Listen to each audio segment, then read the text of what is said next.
haitianos y por lo tanto necesitan ingresar al país para retirar sus mercancías. Se va a cerrar el mercado, tiene que avisar a todo el mundo aquí. Se va a cerrar el mercado. Lo que tienen los machonistas allá adentro, lo que tienen los comerciantes allá adentro, hay que sacar lo que hay allá adentro, ¿verdad? Para que cierren el mercado. Entonces los camiones entran. Entonces los pobres no pueden entrar a comprar. Se aglomeran tras la puerta para entrar al país, protestando y exigiendo que le permitan el paso, por lo menos para poder cuidar sus pertenencias y reabrir cuando sea necesario.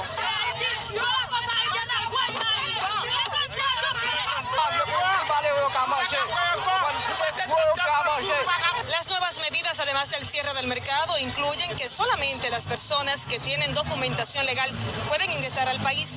Por lo tanto, aquellas personas que tienen empleados que diariamente viajan desde Haití a República Dominicana tienen que acercarse hasta la frontera para que, a través de los guardias de seguridad, puedan permitirle el paso a esa persona y luego retornar otra vez hacia Haití. Tengo una persona de aquel lado que se la llevaron de aquel lado, entonces nosotros la venimos a buscar aquí, pero no nos dejan pasar para allá. Por más de 4 horas los haitianos se mantienen apostados esperando le abran las puertas de la frontera. Esta situación